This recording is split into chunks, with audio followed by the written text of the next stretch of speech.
Hello বন্ধুরা, লিটো technical YouTube চ্যানেলে আপনাদের সবাইকে স্বাগত। বন্ধুরা, অনেকদিন পরে একজন বন্ধুর অনুরোধে একটি গুরুত্বপূর্ণ ভিডিও নিয়ে চলে এসেছি। বন্ধুরা, এই ভিডিওতে 4558 আইসি দিয়ে একটি ওয়েড বেসের সার্কিট ডায়াগ্রাম সম্বন্ধে ডিটেলসে আলোচনা করব। বন্ধুরা, এই সার্কিটটি আগের ওয়েড বেসের সার্কিট থেকে একটু আলাদা বা ভিন্ন ধরনের, কারণ এই সার্কিট থেকে আপনারা ওয়েড বেসের সঙ্গে সঙ্গে হালকা ভাইব্রেশনও পাবেন।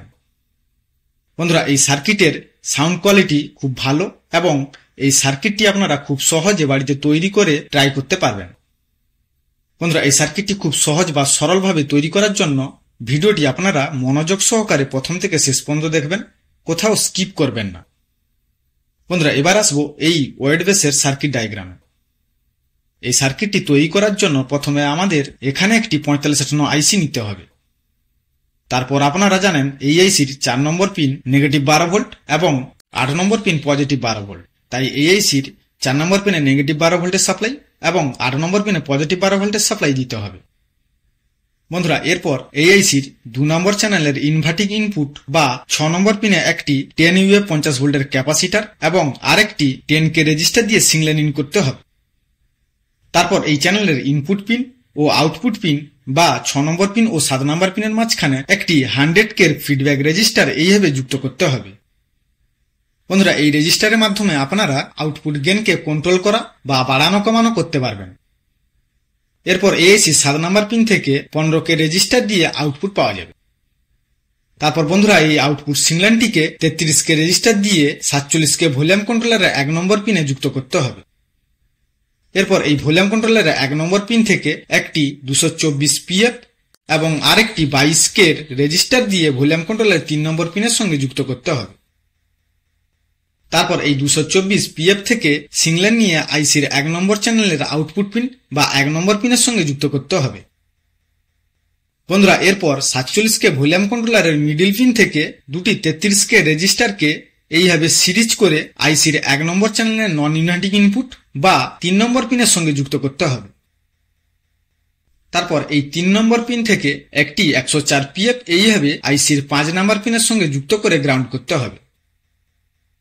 বন্ধুরা, এরপর আইসির 1 নম্বর চ্যানেলের ইনভার্টিং ইনপুট ও আউটপুট পিন বা 1 নম্বর ও 2 নম্বর পিনের মাঝখানে একটি 101 পিএফ এইভাবে যুক্ত করতে হবে এবং এই পিএফ এর প্যারালালে একটি 100K ফিডব্যাক রেজিস্টার এইভাবে যুক্ত করতে হবে, যা গেইন কন্ট্রোলার হিসেবে কাজ করে। বন্ধুরা, এরপর আমাদের এখানে একটি 50K বা 47K প্রিসেট নিতে হবে। তারপর এই ভলিউম কন্ট্রোলারের মিডল পিনে 33K রেজিস্টারের পর থেকে সিগন্যাল নিয়ে এই প্রিসেটের 1 নম্বর পিনের সঙ্গে যুক্ত করতে হবে। এরপর এই প্রিসেটের 2 নম্বর ও 3 নম্বর পিন একসঙ্গে যুক্ত করে সেখান থেকে একটি 473 পিএফ দিয়ে সিগন্যালটিকে আউটপুট বা আইসির 1 নম্বর পিনের সঙ্গে যুক্ত করতে হবে। বন্ধুরা, এই প্রিসেটের মাধ্যমে আপনারা আউটপুটের ফ্রিকোয়েন্সি পরিবর্তন করতে পারবেন।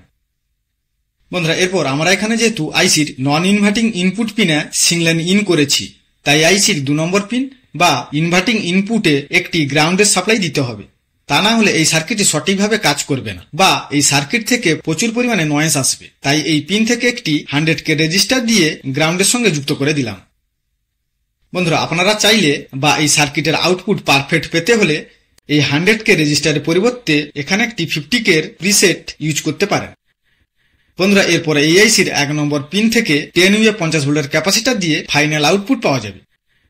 বন্ধুরা, আশা করি আপনারা এই সার্কিট ডায়াগ্রামটি খুব ভালোভাবে বুঝতে পেরেছেন। আর বুঝতে যদি কোনো অসুবিধা হয় বা সার্কিটটির কোনো জায়গায় সমস্যা থাকে, তাহলে আপনারা আমাকে কমেন্ট করে জানাতে পারেন বা আমি একদিন ছাড়া একদিন করে রাত 10:30টার সময় লাইভে আসি, আপনারা সেখানে জয়েন করে দেবেন।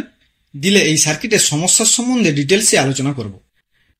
বন্ধুরা, আরেকটা বিষয়, আপনারা অনেকে কমেন্টের মাধ্যমে কাজ শেখার কথা বললেন, তাই আমি সেই সব বন্ধুদের উদ্দেশ্যে বলছি, আপনারা যারা কাজ শিখতে চান তারা স্ক্রিনে যে আমার ফোন নাম্বারটি দেওয়া আছে 6294492712 এই নাম্বারে যোগাযোগ করতে পারেন। বন্ধুরা, ভিডিওটি আপনাদের কেমন লেগেছে কমেন্টের মাধ্যমে জানাবেন। আর ভিডিওটি যদি একটু হলেও ভালো লাগে তাহলে ভিডিওটিকে অবশ্যই বন্ধুদের মধ্যে শেয়ার করে দিবেন। বন্ধুরা, আশা করি ভিডিওটি আপনাদের অনেক উপকারে আসবে।